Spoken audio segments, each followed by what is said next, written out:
Eu gosto de fazer essa conversa. Aí entramos ao vivo. É. Boa tarde para quem está aqui com a gente agora no Facebook, ou vai estar depois no Instagram também. Eu sou a Raquel, eu faço parte do projeto Meninas e Mulheres na Ciência, e a gente está com uma parceria, ou melhor, estão com a parceria com a gente, a galera da SEG da Rural, que está promovendo esse evento para dar visibilidade aos geocientistas que atuam na área da geofísica e geociências como um todo.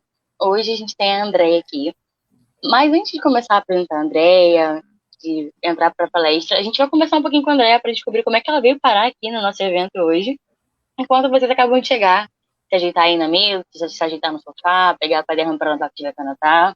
Andrea, seja muito bem-vinda. É um prazer estar aqui com você hoje. Obrigada, Raquel. Queria começar agradecendo vocês, né, essa parceria e agradecer esse convite para dar um seminário, apresentar meu trabalho e queria também parabenizar pela iniciativa de vocês de fazer esse trabalho de divulgação do trabalho das geocientistas mulheres e de toda a área das geociências também. Então, vocês estão de parabéns, eu estou muito feliz de estar aqui participando. Ai, Respondendo a sua obrigada. pergunta, Ah, gente, eu respondendo perguntei para a Andrea antes de a gente começar como é que ela veio parar na hora da geociência. Então, ela vai responder aqui para isso, gente. a minha formação é em física, né? Então eu estava terminando a graduação, assim, aquela coisa assim, né, de muito cálculo, muita conta, assim, estudando assim absurdamente. E eu sempre quis, eu comecei a ter mais vontade de atuar em meio ambiente, assim, alguma área ambiental, né? Algum problema ambiental, poluição, não sabia direito. Então acabei fazendo um curso lá da Unicamp também, que era da onde eu fiz graduação, tinha um curso na engenharia química de engenharia ambiental. Era um curso de especialização, assim, e nisso deu para eu acabei conhecendo a geofísica rapidamente. É, então foi mais a parte de resíduos mesmo, né? Então eu vi que daí foi uma vez só, me apaixonei pela geofísica. Daí falei assim, é isso que eu quero fazer. Daí eu fui procurar o IAG para trabalhar com aterros, né, com contaminação do solo, tudo, e seguir. E aqui estou até hoje, assim. Ai, que bom. E você gosta dessa área? Você acha que, assim, você escolheu o caminho certo para você? Olha, eu sou bem feliz assim nessa atuação, assim, eu nunca perdi a motivação, isso eu posso dizer, então eu acho que isso já é uma grande coisa, assim, né, de você continuar motivada depois de, né, desde o começo da graduação, assim, da pós-graduação, então já faz bastante tempo, e eu continuo, assim, cada vez mais motivada, na verdade. Uma coisa que também me motiva bastante é observar que o pessoal assim que está entrando na graduação, cada vez as gerações mais novas estão cada vez mais ligadas em todas as questões ambientais. Então eles Uhum. têm muito interesse por isso. E então isso me deixa muito feliz e motivada, porém não é atuar com contaminação do solo não é fácil. Peraí que meu filho está aqui me mandando um recado. Você tem alguma coisa para limpar? Não tenho. Desculpa, gente. Aconteceu, é a primeira vez. Daqui a pouco Nada, alguém vem dar nada. tchau aqui, vem falar oi, tudo bem. Todo mundo é É, bem-vindo. exatamente. Então, assim, não, trabalhar com áreas contaminadas é um pouco difícil, porque muitas vezes a gente é, é, assim, tem resistência assim, quais são as áreas contaminadas que a gente vai investigar, assim, nem sempre é fácil ter acesso a Uhum. isso, né? E o nosso trabalho é de ciência, assim, a gente quer que a geofísica seja cada vez mais rotineiramente usada, né, para as investigações ambientais e que ela evolua como ciência nessa aplicação ambiental. Então, nossa motivação é sempre essa.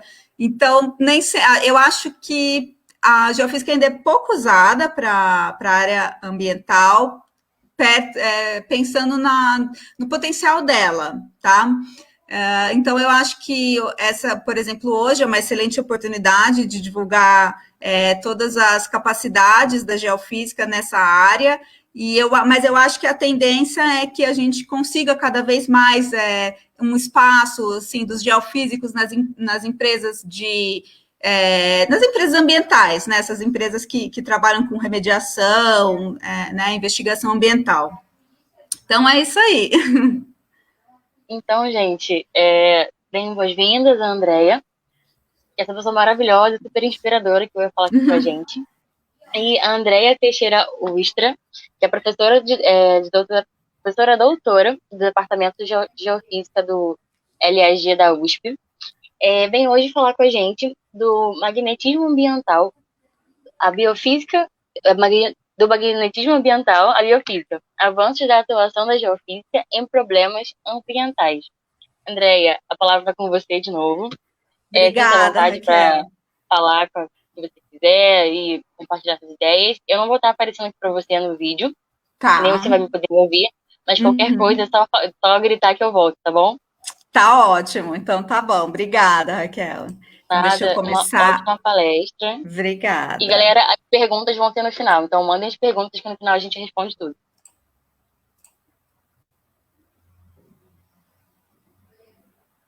Então, tá bom. Eu quero só que vocês me confirmem que estão vendo. Tá carregando aqui para mim, apareceu já o seu primeiro slide, que é de biofísica, né? Ah, então tá legal. Ótimo. E pronto, tudo certinho. Beleza, então, vou começar. Deixa eu só te pedir, antes da gente começar, para você ocultar essa barrinha branca, que às vezes Ah, fica difícil tá. para É ler alguma coisa que estiver verdade. embaixo. É mesmo. Então, tá Pronto, bom. perfeito. Ótima Obrigada. apresentação, professora. Obrigada. Bom, gente, então eu vou começar a mostrar aqui, apresentar o meu trabalho e apresentar principalmente, não só o meu trabalho, vai ter muita coisa que eu vou apresentar que nem fui eu que fiz, que são trabalhos que me inspiraram para a gente conhecer essa área onde o geofísico atua em problemas ambientais, onde a gente pode usar esses campos de pesquisa que são o magnetismo ambiental e a biogeofísica.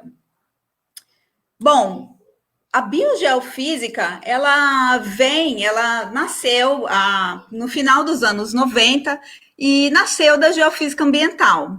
Então, naquela época, o que se tinha de atuação dos geofísicos na área ambiental, né, de contaminação dos solos, vamos especificar, era a aplicação dos métodos geofísicos, principalmente os métodos elétricos, em problemas como derrames de hidrocarbonetos e também muito comumente e até hoje muito bem sucedido, né, o uso da geofísica em áreas de exposição de resíduos, tá? Então já é uma área bem consagrada, né, uma atuação bem consagrada, essa parte de resíduos, e nessa aplicação de derrames de hidrocarbonetos, o que começou a se observar conforme os estudos da geofísica foram avançando, foi o seguinte, o que se sabia sobre a resposta geofísica de um derrame de hidrocarboneto? Então, essa figura, a gente vê aqui essa figura aqui de cima, né, é um radargrama, né, um perfil de reflexão do GPR, e aqui embaixo a gente tem uma seção de resistividade. E aqui a gente tem mais ou menos nessa região aqui onde estão essas duas linhas vermelhas, é mais ou menos onde se sabia que havia tido um derrame de hidrocarboneto. Bom, por exemplo, em resíduos, em áreas onde a gente teve disposição de resíduos urbanos, né, onde você tem aquela produção de chorume, aquelas coisas, a resposta geofísica que a gente sempre vê é uma resistividade super baixa. Então, é muito fácil identificar esse contraste de resistividade, essa diminuição de resistividade, onde a gente tem os resíduos ali em subsuperfície. Já com os hidrocarbonetos, ocorre o seguinte: os hidrocarbonetos são intrinsecamente eletricamente resistivos, tá? Então, assim que a gente tem um derrame de hidrocarboneto, ocorre que a resistividade, geralmente, lógico que vai depender, né, do meio onde esse derrame ocorreu, mas, e principalmente aqui no Brasil, ocorre o aumento da resistividade, tá, pela resistividade dos produtos, né, dos hidrocarbonetos. Porém, com o tempo, conforme a geofísica começou a dar bons resultados, identificando os locais onde se teve derrames e tudo, começaram a observar que, com o tempo, a resposta geofísica dessas áreas de derrame começou a mudar. E, por exemplo, nessa seção aqui de GPR que a gente vê, ocorre aqui uma atenuação do sinal muito forte, que coincide com a diminuição da resistividade, tá? Então, é uma anomalia condutiva, tá? Que criou essa zona de sombra, né? Então, essa zona de sombra, ela foi criada porque a subsuperfície aqui, ela era muito condutiva, atenuou o sinal, né? Atenuou a propagação das ondas eletromagnéticas. Então, isso gerou uma surpresa da comunidade científica que estava estudando esses problemas, porque a gente não esperava uma anomalia condutiva, né? A gente esperava outro tipo de resposta, né? Então, o que aconteceu? Foi-se, então, investigar mais detalhadamente o que... primeiro, porque se sabia que, nesse caso, nesse trabalho em questão, que eu dou a referência aqui, inclusive, se sabia que era uma área onde já estava havendo uma biodegradação natural dos hidrocarbonetos, tá? Então, isso aconteceu muito há uns 30, 40 anos atrás nos Estados Unidos, onde algumas áreas que foram contaminadas e não puderam ser remediadas, elas passaram a ser monitoradas ou investigadas em termos de como remediar, enfim. Então, essa era uma área que já teve a contaminação há anos antes e já se sabia que estava tendo a biodegradação.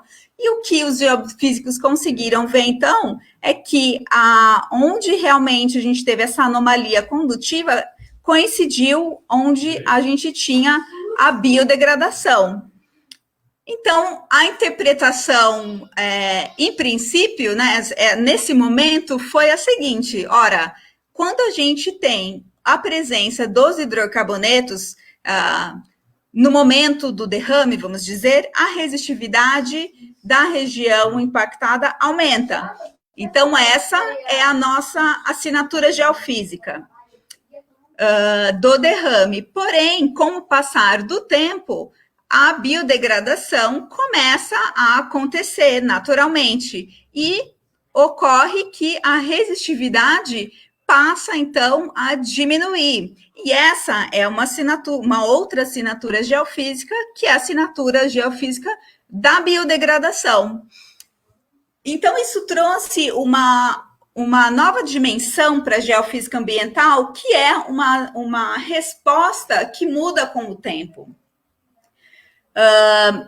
Então, e daí surgiu a biogeofísica, que é o seguinte, que nada mais do que estudar a resposta geofísica do meio gerada pelas interações entre os micróbios e os minerais. E também, no caso das aplicações ambientais, no meio poroso, então a gente inclui o contaminante ou a água do fluido dos poros ali contaminada, enfim, né? Então, a interação e a atividade microbiana no meio poroso, né? Como essa atividade afeta a resposta geofísica. Então, é isso que a biogeofísica estuda. Bom, o que a gente viu é que o papel, o que a gente vai procurar como uma resposta final da biogeofísica é qual é o papel dos micro-organismos na mudança dessas propriedades físicas, tá?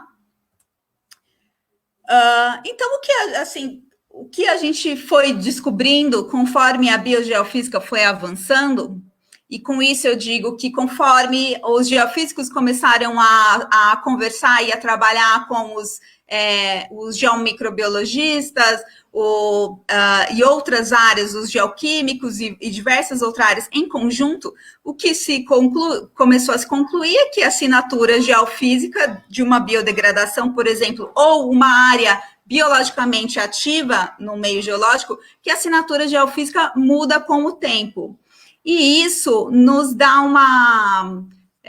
um poder e uma capacidade para o geofísico muito grande, que é a de monitorar processos dinâmicos. Então, o geofísico, que até então atuava como numa investigação ambiental, como aquela parte da investigação que ia delimitar a área, que ia, por exemplo, ver informações sobre, sei lá, profundidade da zona saturada, enfim, outras, tá? Então, a gente ganhou essa capacidade de estudar como essas propriedades estão mudando com o tempo, conforme o seu processo de remediação avança, ou conforme a biodegradação natural avança, enfim. Então, por exemplo, uma situação ideal que já começou a ser usada em alguns lugares seria o do monitoramento em tempo real. Por exemplo, nesse caso eu vou mostrar um exemplo de um estudo de um teste de biorremediação. Então, olha o papel do geofísico, como ele vai ser essencial num tipo de investigação desse. Então, a gente tem aqui a área, então aqui a gente tem, por exemplo, a contaminação, né, aqui em vermelho, e, por exemplo, aqui a gente vê esses poços aqui, né, são os lugares onde vai ser injetado, por exemplo, um fluido para promover a biorremediação, tá? Então, aqui na superfície, a gente vê o cabo, e aqui eletrodos, né? Então, a gente vê isso aqui seriam eletrodos que vão conectar aqui no cabo, e uma estaçãozinha aqui que vai ficar fixa aqui, permanente, né? Na área de investigação.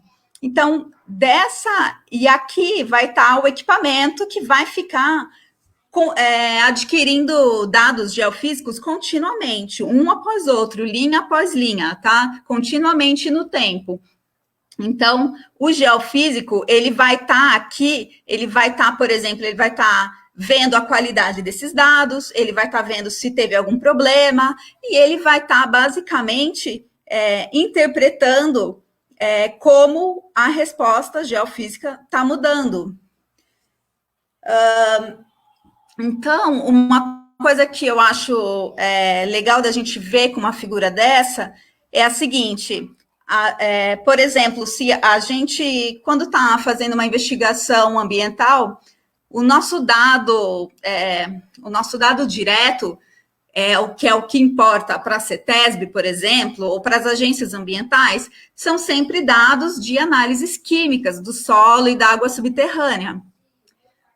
Porém, esses dados, esse tipo de essas análises químicas, além delas serem caras e tudo, elas requerem que você fure, que você colete, seja solo, seja água. Então, você vai ter uma limitação espacial, né? Então, você vai ter alguns pontos, pode até ser diversos pontos, centenas de poços de monitoramento. Ainda assim, você tem vários pontos e você também tem uma defasagem no tempo, assim, entre o momento que você coletou sua amostra e o momento que você faz a análise no laboratório.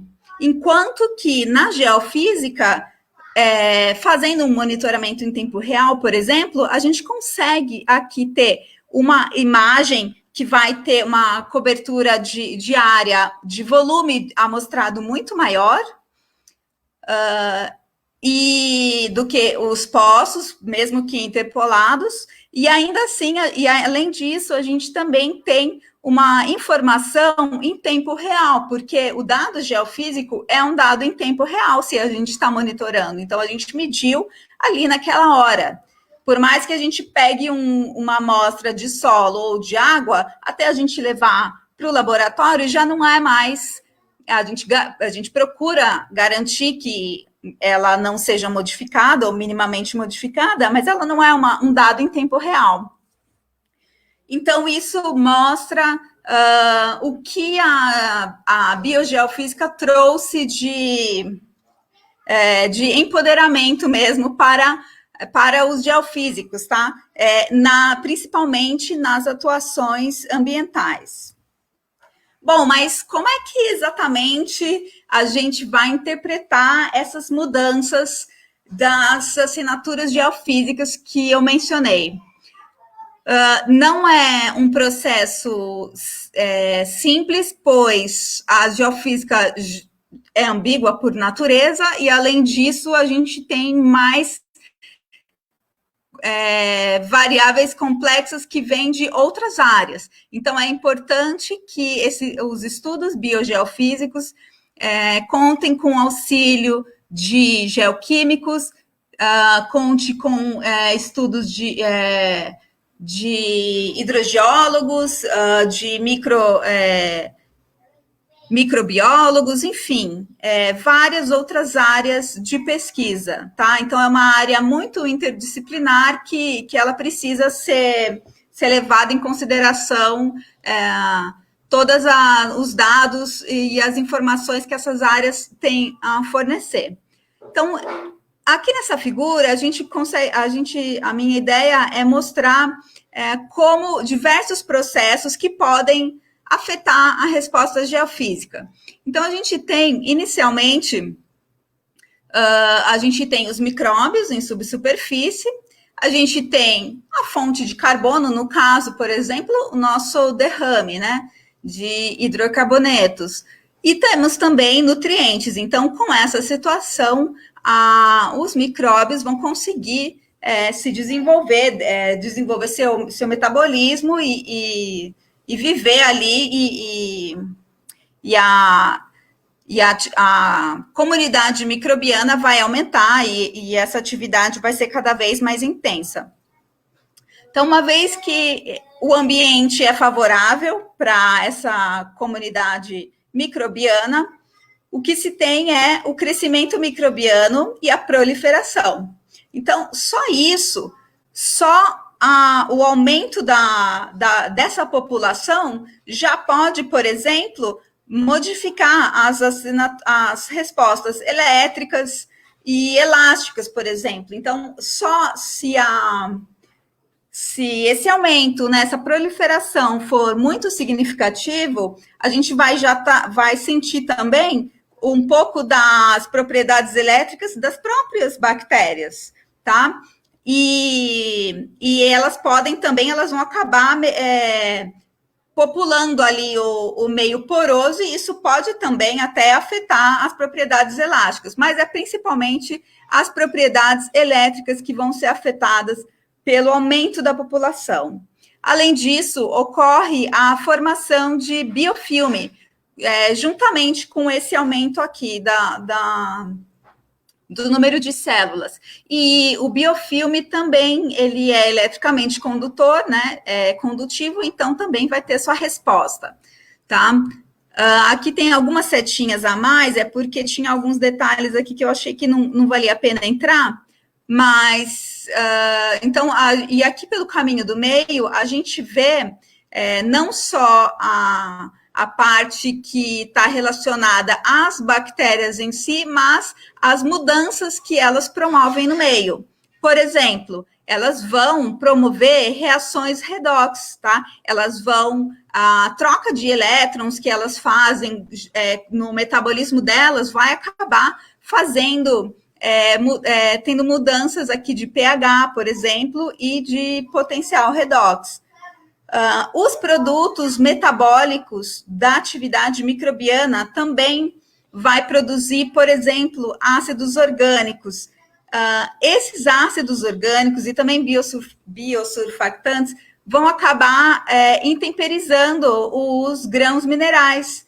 E isso, por sua vez, vai ter uma consequência de a precipitação de um outro mineral, enfim, vai ter diversas consequências. E o metabolismo microbiano também vai gerar gases biogênicos, tá? CO2, H2S, metano também.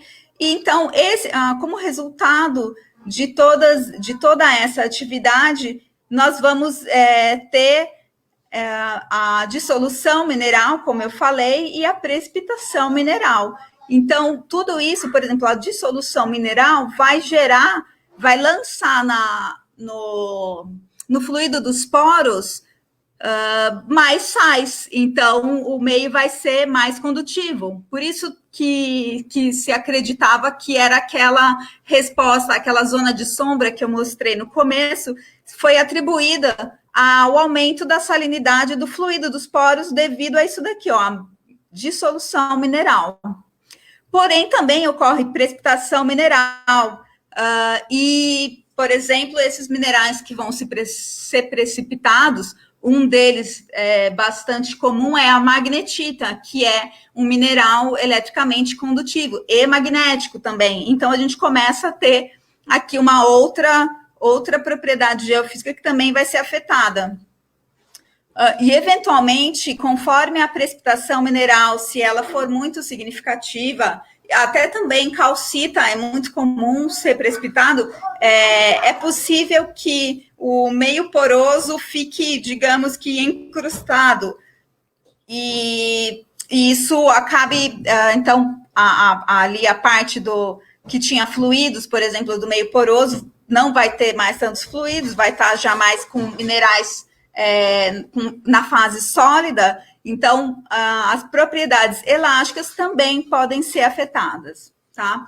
Então, aqui a gente vê como existem vários processos todos simultâneos e cada um vai ter o seu papel na assinatura, na mudança da assinatura geofísica. E aqui eu vou dar um exemplo de como isso é observado e interpretado no caso de hidrocarbonetos em subsuperfície e olhando para a resposta da resistividade e polarização induzida, tá? O IP. Aqui, resistividade e polarização induzida estão sendo representados como condutividade real e condutividade imaginária. Então, aqui a gente estaria olhando mais para a resistividade mesmo e aqui para o IP, tá? Então, vamos olhar para esse gráfico, que a gente tem o seguinte, aqui esses 3 primeiros gráficos, a gente está olhando para a variação no tempo, tá? Então, a gente está olhando aqui o tempo, tá? E aqui a magnitude do sinal, né? Quanto ele está mudando, a gente vai conseguir ver. Então, a gente tem, por exemplo, aqui numa situação, aqui onde a gente tem o derrame. Então, logo depois do derrame, a condutividade diminui um pouco, né? E depois começa a biodegradação. Então, daí a condutividade começa a aumentar, tá certo? Já a polarização induzida, né? A condutividade imaginária, ela vai aumentar de forma...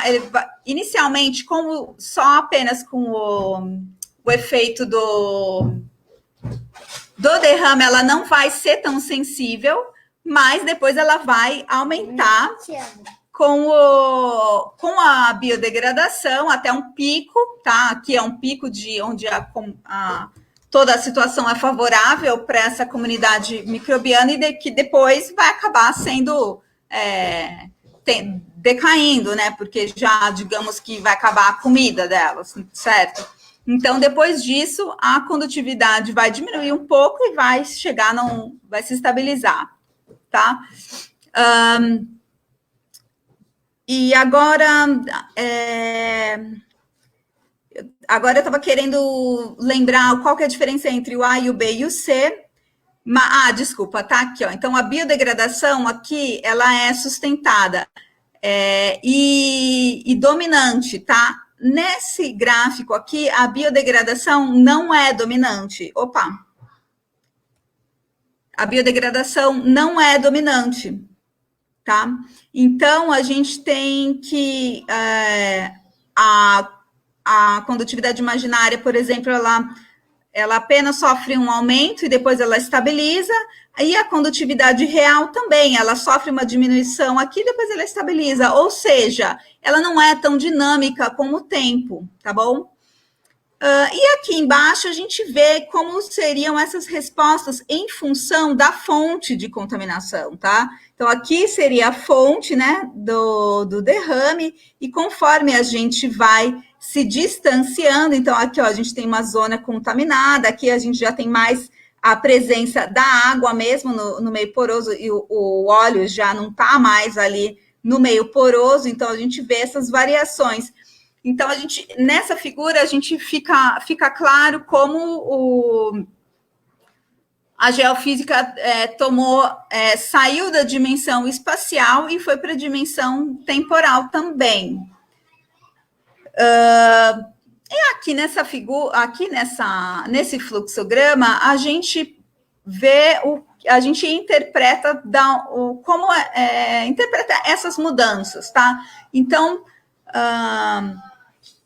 o processo de degradação todas essas mudanças vão ser resultados de mudanças químicas, físicas e biológicas, tá? Então, como biológicos é a parte das bactérias mesmo e biofilmes, as mudanças físicas vão estar, na verdade, ser consequência das mudanças químicas, por exemplo, dissolução mineral, precipitação, a porosidade pode acabar sendo afetada como resultado dessa precipitação ou dissolução, tá? Tamanho dos poros e formato, as propriedades superficiais e outras, tá? Então, tudo isso em função dessas reações químicas, tá bom?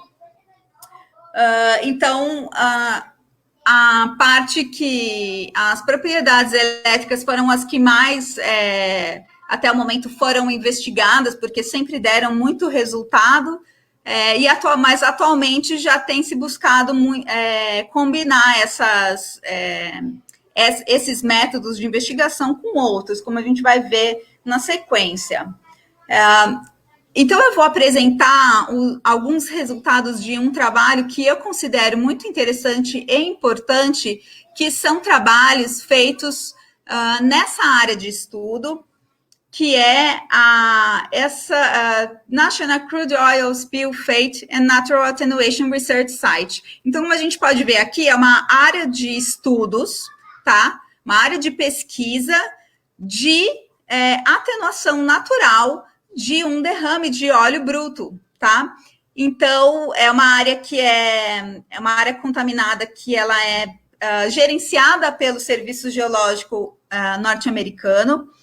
E o que aconteceu? Então, aqui a gente vê algumas fotos, aqui, ó, muito óleo, aqui dá para ver, seriam as passagens dos dutos, aqui também uma parte onde um duto com óleo bruto rompeu, isso aconteceu em 1979, tá? Então já faz aí 40 anos, e o total de 1.700.000 litros de óleo bruto foram lançados aqui.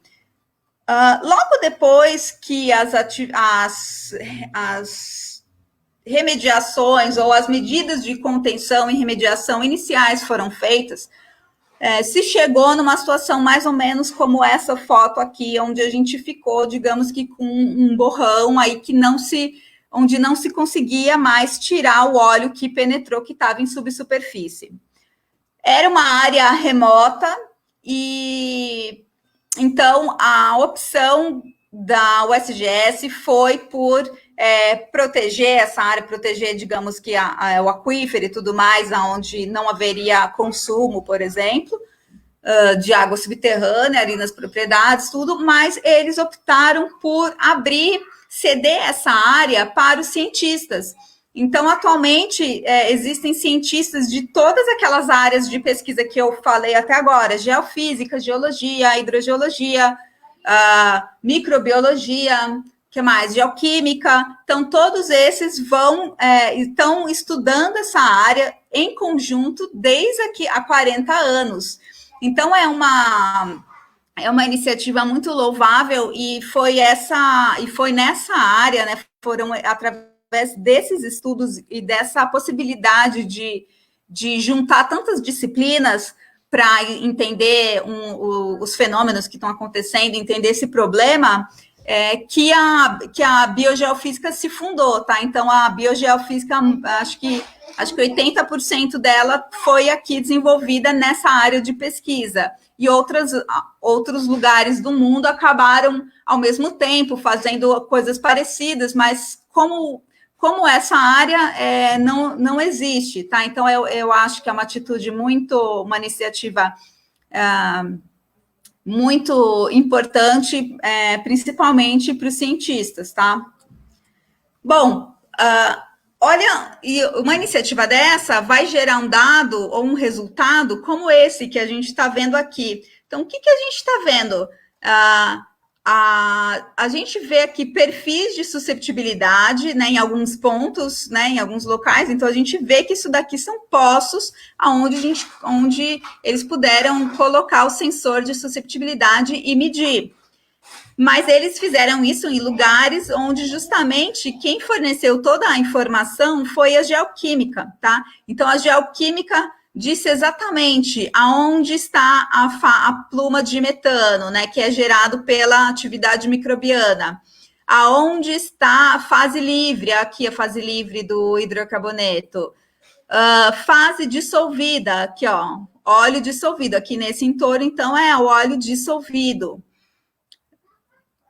O que mais? E aqui também já, como eles estavam estudando, medindo a susceptibilidade magnética, então a geoquímica forneceu também as análises de ferro dissolvido, tá? Então aqui se tinha mais ferro, né? Então aqui a gente vê, foi onde teve onde o duto rompeu. E aqui toda essa região aqui ela foi, né, uma zona de spray, né, que eles chamam. Então uma zona que também sofreu com a penetração desse produto em subsuperfície, tá?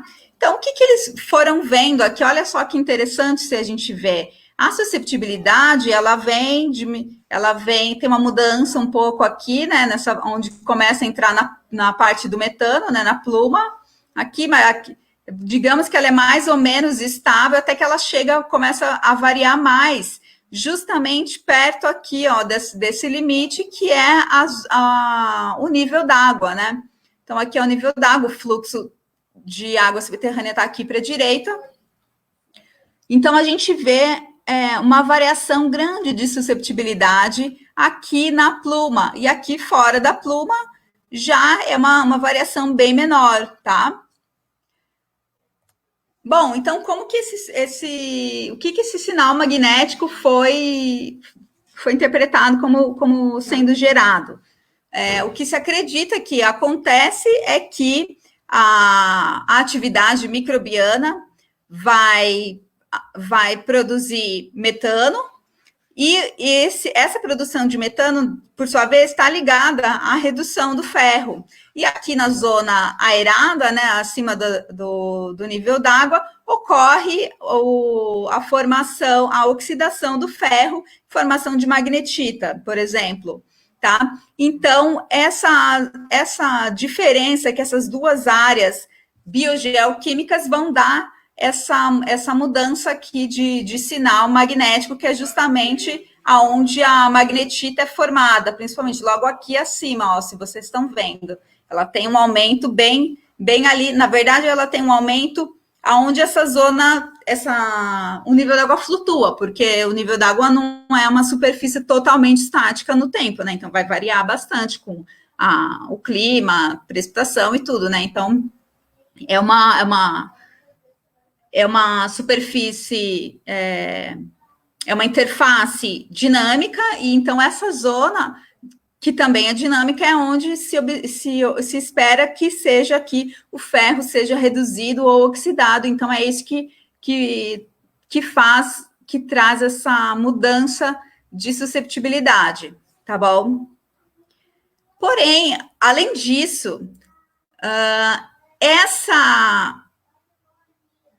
a produção de metano e essa redução do ferro, eles estão relacionados com a transferência de elétrons, tá? Então, essa atividade, esse metabolismo das bactérias, elas fazem o metano, elas produzem o metano através de transferências de elétrons, que por sua vez vão ser transferidos também aqui entre essas duas regiões, tá? Então, se a gente está olhando para transferências de elétrons e mudanças de elétrons, a gente pode pensar também em potencial elétrico, né?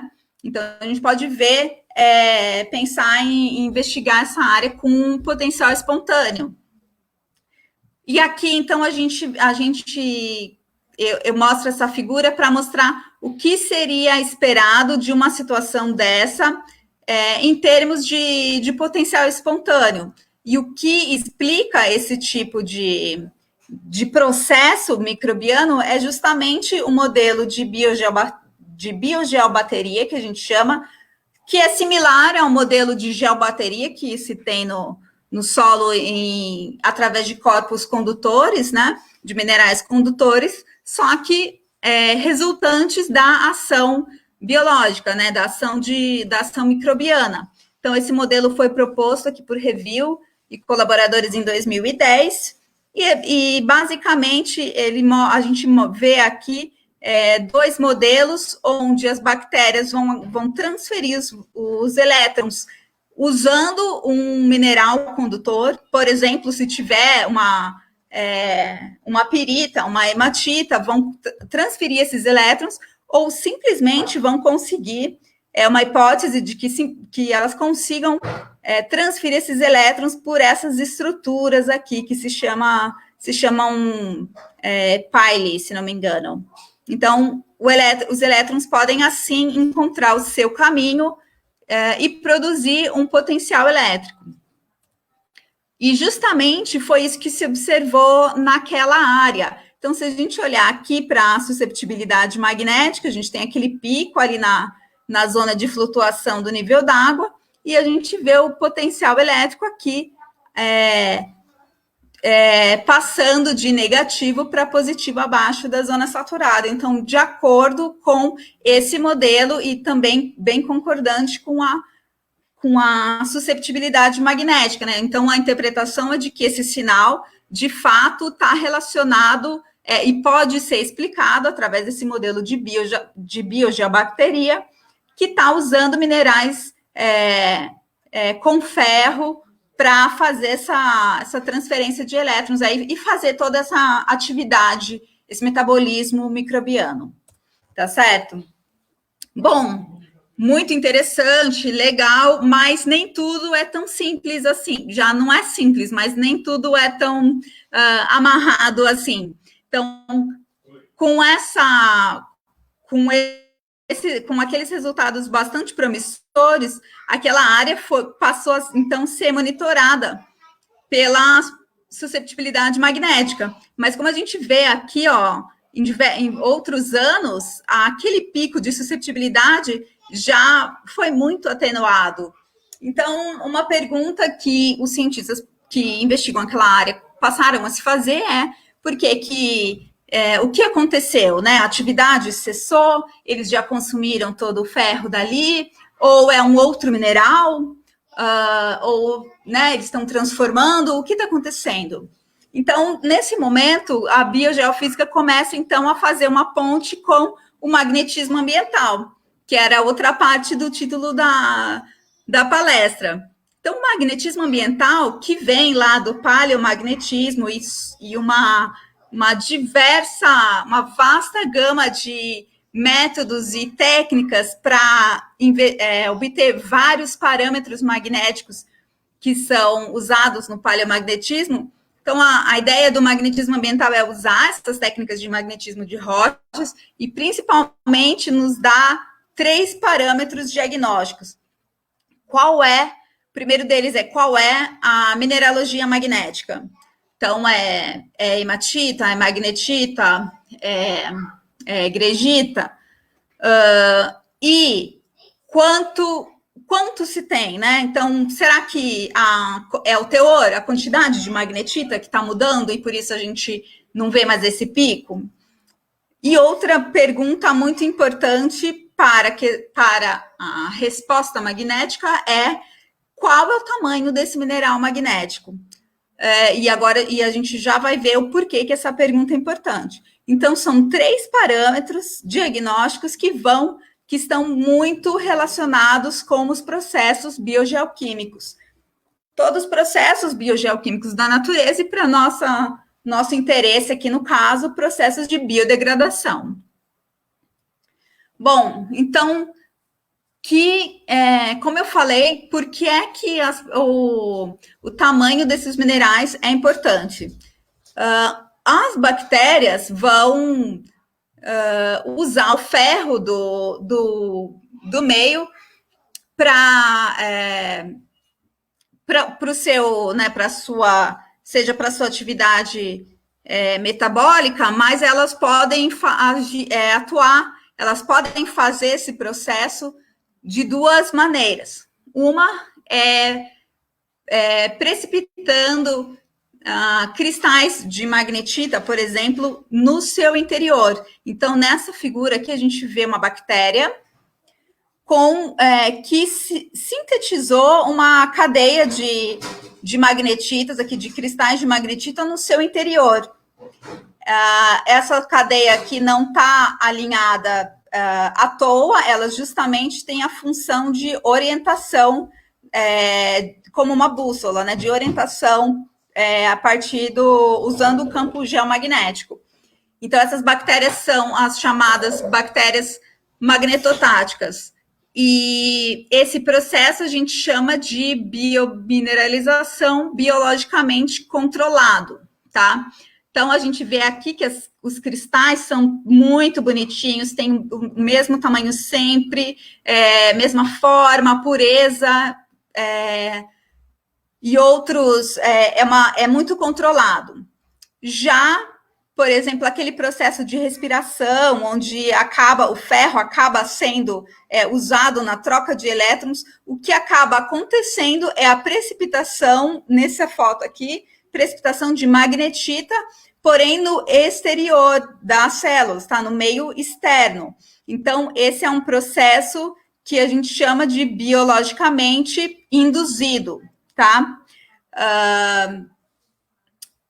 Também a gente pode chamar isso daqui, esse processo de assimilatório, porque vai assimilar o ferro, e aqui, em contraste, processo dissimilatório, tá? Então, aqui nesse processo, a magnetita vai estar toda no extracelular, diferente do intracelular, e aqui elas são geralmente menores do que essas, né, as partículas, e também, só que elas não são, por exemplo, tamanho tão controlado, formato não tão controlado, pureza, enfim, elas são bem mais grosseira não é a palavra certa, porque a gente está falando de minerais muito pequenos, mas elas são mais, a distribuição seria mais larga, né? E, bom, por que é que importa saber esse tipo de, né, o tamanho dessas partículas e qual que é esses processos? E é importante pelo seguinte, nessa faixa aqui de tamanho de partícula, de magnetita, vamos supor, nós estamos falando de partículas entre, sei lá, 10 a 20, vamos supor aqui, 22 nanômetros de diâmetro, tá? É o tamanho dessas partículas. É um tamanho típico que é resultante da atividade microbiana. E esse tamanho típico tem também um comportamento específico diante do campo magnético, que essas partículas não são capazes de reter a magnetização.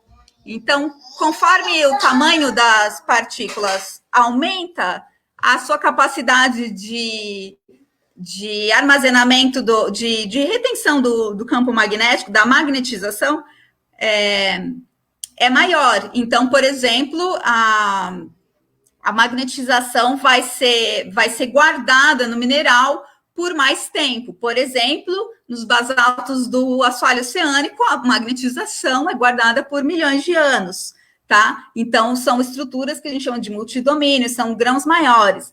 Mas aqui, nessa faixa que a gente chama de super paramagnético, até o domínio simples, tá? Que é até mais ou menos esses tamanhos aqui, esse tipo de partícula. Então, a magnetização não é retida. Então, o que acontece? Você aplica um campo magnético na partícula, por exemplo, ou na sua amostra. Assim que você remove o campo, ela já perde a magnetização. Então, vamos ver aqui quão rápido é esse processo. Para uma partícula de 19 nanômetros, por exemplo, a gente tem aqui, perde muito, instantaneamente, quase, né? A magnetização. 20 nanômetros, ela já tem uma forma mais, parece uma exponencialzinha um pouco mais lenta, né? Vamos aqui para 21, olha só a diferença. E 22 aqui, ó, aqui já a magnetização se manteve, certo? Então, essa é a propriedade das partículas superparamagnéticas, que não retém a magnetização. E o tempo de relaxamento, que a gente chama, né, o quão rápido essa magnetização é mantida ou perdida, é diretamente proporcional ao diâmetro, tá? E daqui para cá a gente tem uma exponencial e aqui uma outra exponencial, por isso que a gente chega numa escala do tempo geológico, né? Então, a gente tem partículas de 10 até 30 nanômetros, a gente tem o campo, o tempo de relaxação de 10 a menos 10 segundos até 10 a 20 segundos, né? Então, a gente está olhando para uma escala, de fato, do tempo geológico, tá? Então, a gente vê partículas que são capazes de reter a informação do campo magnético, né, na amostra, e partículas que não são capazes. E a diferença entre elas são poucos nanômetros em seu diâmetro. Então, isso é bem interessante, mas para a gente o que importa é que essas partículas menores que têm esse tipo de comportamento são as que são produzidas pelas bactérias, tá? Então, é isso que a gente quer procurar. Então, isso ajuda a gente pelo seguinte, a gente consegue ver isso no laboratório. Então, a gente consegue testar a partícula e ver as suas propriedades superparamagnéticas no laboratório, tá bom? Então, aqui algumas fotos dessas partículas aqui. O que a gente espera numa biodegradação esse tipo de processo extracelular, tá? Então, a gente, olhando aqui numa escala, a gente vê muitas partículas de magnetita aqui em volta das células, né? Então, essas estruturas aqui são as células, e aqui a gente vê tudo recoberto aqui de magnetita. Se a gente olhar um pouco mais perto, se a gente der um zoom, não necessariamente uma figura é zoom da outra, tá? Mas apenas mudando de escala, a gente muitas vezes vê essas estruturas ligando as bactérias. Então, olha só, um monte de partículazinha aqui e as bactérias sendo ligadas, né? Como uma teia, né? E, de fato, essa bactéria, essa imagem aqui foi a primeira imagem dessa bactéria que faz a redução no caso, enxofre, mas também existe uma outra Geobacter que faz a redução do ferro também, que são as Geobacters, e elas foram descobertas por Lovely em 1987, e elas têm essa cara, elas têm esse formatinho aqui, né, da bactéria, e esses fios aqui, que é justamente nesses fios que acabam ficando essas partículazinhas de magnetita e conduzindo a eletricidade, aqui transportando os elétrons, tá certo? Então, são através dessas estruturas que a gente vai ter aquela troca de elétrons. Bom, um dos processos onde essa troca de elétrons participa esse processo chamado Direct Interspecies Electron Transfer. Então, é o processo que a gente chama de DIET. Então, que é um processo muito interessante, porque olha só o que acontece. É uma geobacter que vai ter aqui sua fonte aqui de carbono, e através das partículas de magnetita, por exemplo, os elétrons vão ser transferidos. Dessa vez, aqui nesse processo específico DIET, vão ser transferidos para uma outra espécie, para uma arqueia. E assim, essa arqueia vai poder também fazer o seu metabolismo e, finalmente, o produto final que a arqueia faz do seu metabolismo é gerar metano, tá? Então, quando a gente tem bolsões de metano, muitas vezes é esse processo aqui das arqueias, tá? Então, por que eu estou falando desse processo? Porque é um processo que a gente investigou aqui em São Paulo, onde a gente sabia, tinha registro de bolsões de metano que são monitorados, né? Porque o acúmulo de metano em subsuperfície é um problema grave, porque pode ter explosões e tudo mais. Então, aqui nessa área de estudo nunca teve, a gente está olhando para o campus da USP lá a USP Leste, tá? Aqui em São Paulo. Então, é uma área onde se sabe que tem alguns lugares onde o metano se acumula, e é uma área que é muito monitorada, muito cuidadosamente monitorada. Então, da onde surgiu? Por que isso aconteceu, né? Se a gente olhar para essa foto aqui da área perto dos anos 60, a gente vê aqui, ó, olha o rio Tietê, mais ou menos, por onde ele vinha, e só que o rio foi retificado, né? Ele foi aqui, ó, a mudança que teve aqui no rio, por causa, né, do aumento da cidade, as questões de transporte e tudo. Então, muito de todos esses sedimentos aqui dessa região foi depositado aqui, criando esses depósitos antropogênicos, e esses aterros muito ricos em matéria orgânica, tal, eles deram uma selada ali na subsuperfície, então acabou acumulando esse gás, tá? Então, numa primeira investigação geofísica, o que a gente viu foi foi feita uma seção de resistividade. Então, se observou aqui, ó, mais ou menos por aqui, nós temos o nível da água, tá? Em 2,5, mais ou menos por aqui. Então, abaixo dele aqui, a gente vê algumas regiões de resistividade maior, tá certo? E dois poços foram feitos e amostraram gases justamente aonde a gente tinha esses lugares de resistividade elétrica maior, tá? Então, a gente esperava mesmo que a resistividade elétrica fosse ser maior em gases, porque o gás é isolante, né? Então, baseado nos dados de poço e nesse resultado geofísico, se criou esse modelo interpretativo, onde a gente tem aqui os sedimentos orgânicos do quaternário, aqui os sedimentos que foram colocados sobre a área, tá? E aqui, então, a criação de alguns bolsões, tá?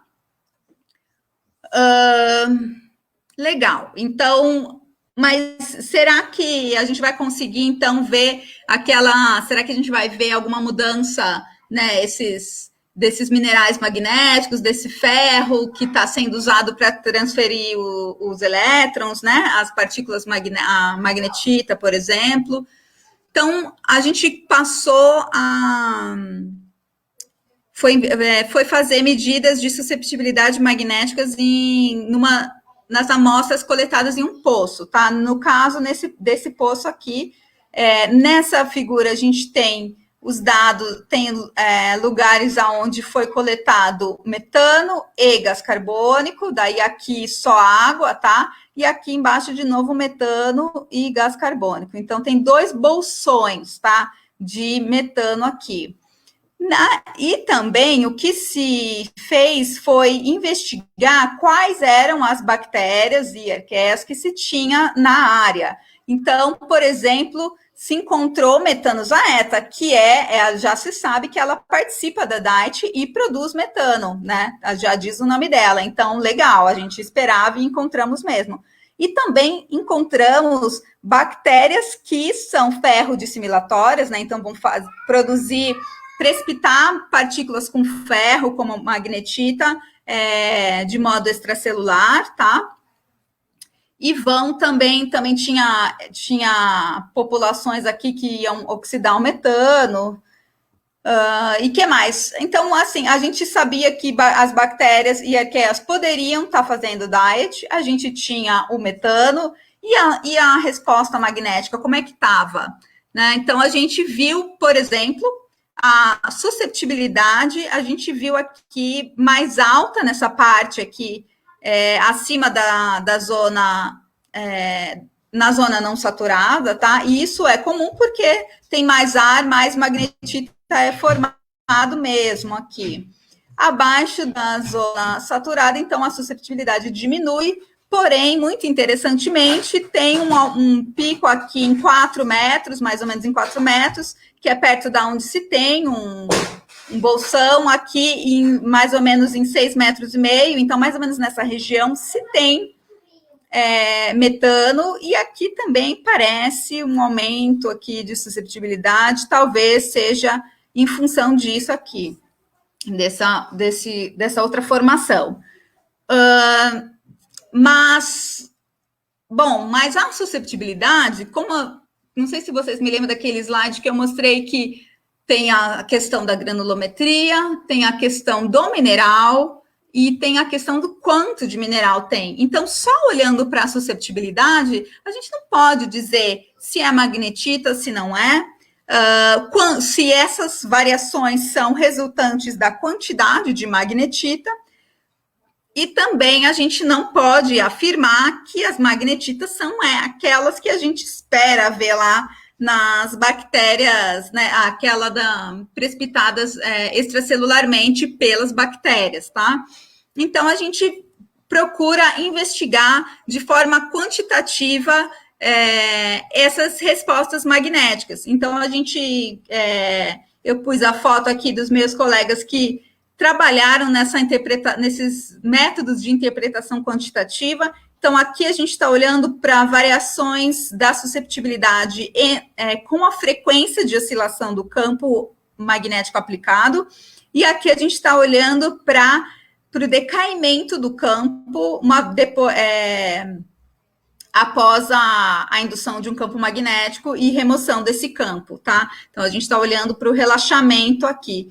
Basicamente, se a gente pudesse, para quem é mais familiar com os métodos da aplicada, aqui seria o IP no domínio do tempo, aquela curva de relaxamento da voltagem, e aqui seria o IP no domínio da frequência, tá? Então, a gente tem também essa variação aqui de amplitude de fase, que também se observa só na parte real mesmo. Então, seria isso, a gente está olhando para a relaxação, né? Então, se a gente está olhando para a relaxação da magnetização, se a gente consegue ver isso na faixa apropriada para investigar essa faixa que a gente chama de superparamagnético single domain, então a gente sabe que esse tipo de resposta, sim, foi gerado por esse tamanho de partícula que é característico de atividade microbiana, tá? Então, seria como usar esses parâmetros que a gente vai obter a partir desses métodos como proxies de esse tipo de processo, tá? Então, o que acontece?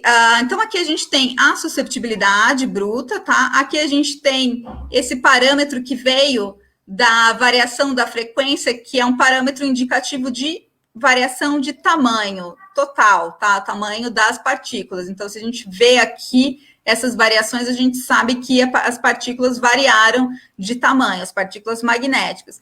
E aqui a gente está olhando para é um parâmetro que vem da curva de decaimento da magnetização, e a gente está olhando estritamente para partículas SP, está olhando para o decaimento SP, porque é a faixa de amostragem que a gente usa. Então, aqui a gente está vendo o aumento das partículas mais pequenininhas, tá? As menores possíveis. Então, o que a gente vê aqui? O interessante é o seguinte, que na região onde se tem esse acúmulo de metano, tanto aqui quanto aqui, a gente tem o aumento das partículas SP, tá? E que é bem como se fosse, ela é bem cercada aqui pelo registro dessas variações de tamanho, tá? Então, como é que a gente interpreta isso? Ou seja, de 4 para 4,5, por exemplo, a gente teve uma grande variação de tamanho. Agora, de 5 para 6 já não teve muita variação de tamanho, mas o que teve é o aumento de partículas SP, tá certo? Então, é assim que a gente está interpretando. Então, as maiores variações de tamanho estão em volta aqui, né, nas bordas desses bolsões, né, acima, no topo e base dos bolsões, e no meio dos bolsões que a gente não tem mais variação de tamanho significativa, mas a gente tem o aumento significativo das partículas superparamagnéticas. Opa, legal! Então, a gente pode estar olhando para justamente as partículas que vão participar daquele processo diet que a gente falou. Tá? Então, será que a gente pode usar esses parâmetros como diagnósticos ou proxies desse tipo de processo sempre, né? Nesse caso, funcionou bem. Então, é algo a ser explorado em outras situações, tá? Então, essa é eu finalizei com um trabalho do nosso grupo lá do IAG, um estudo muito interessante de biogeofísica. Porém, como vocês viram que a biogeofísica começou a ir para a parte de magnetismo ambiental, a gente acabou sendo também um pouco dirigidos para essa outra aplicação, que é a da poluição atmosférica. Por que isso aconteceu? Porque a gente começou a olhar e conseguir identificar, detectar aquelas partículas tão pequenas, e a gente descobriu que muito do magnetismo ambiental foi desenvolvido em estudos de poluição atmosférica, onde as partículas magnéticas que são originadas da poluição atmosférica são justamente aquelas daquele tamanho super paramagnético. Então, é outra situação, não é que elas foram produzidas pela atividade microbiana no ar, nada disso, mas elas também têm esse tamanho. Então, novamente, se a gente consegue identificar esse tamanho, a gente consegue identificar que essas partículas estão vindo da poluição atmosférica. Como é que funciona isso, né? Isso é um projeto temático lá do IAG, fomentado pela FAPESP, o projeto Metroclima, da professora Fátima Bernardes. Então, essas partículas, elas são produzidas, assim, por exemplo, na combustão, na queima do combustível, aqui no atrito do freio, tá? Das pastilhas e do freio, pela própria ressuspensão aqui nas estradas e também do atrito aqui dos pneus. E essas partículas também têm essa cara aqui típica, que é, no máximo, aqui está 50 nanômetros, mas elas ainda são menores, tá?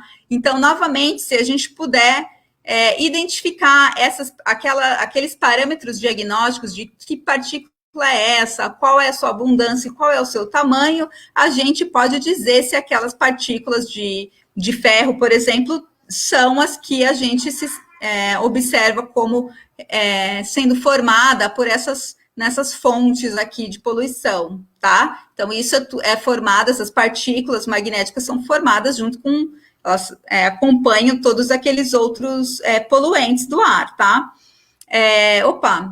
Então, a ideia é da gente trazer o magnetismo ambiental para esse tipo de estudo, que também é um estudo ambiental. Então, é mais uma vez uma área onde a geofísica consegue se inserir, tá? Então, eu queria agradecer vocês pelo convite, tá? Queria agradecer a SEG, ao capítulo da SEG Rural e a esse evento. Aqui eu agradeço todos os meus colaboradores e agências de fomento e obrigada a vocês todos.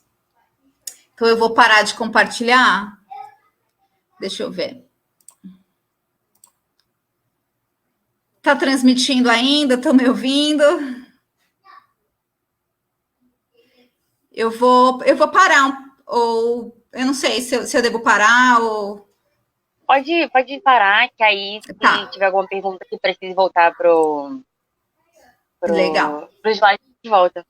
Então, tá bom. André, muito obrigada pela sua palestra. Foi super didático. Super didático. Até porque eu não sou muito que bom. da área eu faço geologia. Eu consegui entender bastante. Foi muito legal. Gostei bastante. Acho que é legal a gente poder ver que a área ambiental cabe todo mundo. Cabe desde geólogo a geofísico, a galera da biologia. E é uma área muito inclusiva. É mesmo.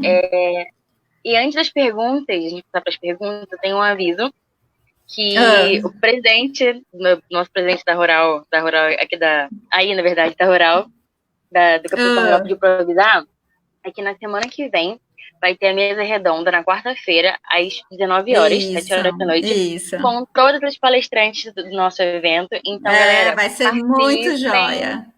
Vai ser incrível, eu não vou perder por nada.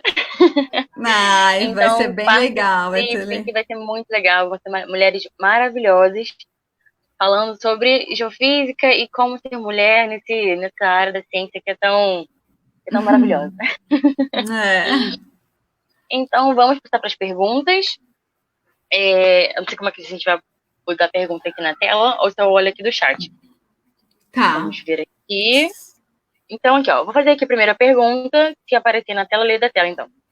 A primeira pergunta, aqui, é da Andressa Oliveira de Moraes.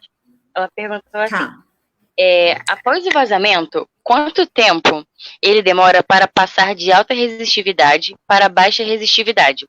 Pois sabe-se que o hidrocarboneto possui caráter resistivo. Justamente. Isso depende muito, vai depender de várias variáveis, né? Uma delas é, por exemplo, o clima e a quantidade, a temperatura, né? E como isso vai afetar os micróbios ali, as bactérias ali do meio. Outro fator muito importante é do tipo de hidrocarboneto, porque inicialmente um derrame ele vai ter muito produto ali. E nunca é, por exemplo, tolueno puro, sempre é uma mistura, né? Então, o resultado é que é uma grande quantidade de hidrocarbonetos, isso acaba sendo tóxico para as bactérias. Então, inicialmente, vai esterilizar ali o meio e, aos poucos, com o tempo, elas começam a conseguir comer ali pelas bordas e começam a se tornar cada vez mais dominantes. Então, qual é o tempo que isso acontece? Depende das bactérias, depende do meio geológico, depende do contaminante e acho que depende do ambiente total, assim, né? Temperatura, clima. Mas, só para não deixar assim também muito solto, são geralmente os produtos mais facilmente degradáveis, como Betex, por exemplo, em questão de meses, alguma coisa você já começa a ver, tá?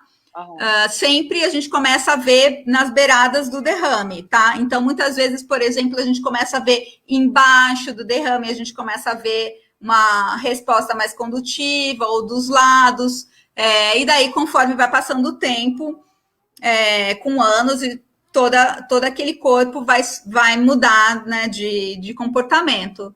E alguns produtos realmente vai demorar anos, porque são muito bactericidas mesmo. Entendi. Acho que a resposta foi boa. Andressa, muito obrigada pela pergunta.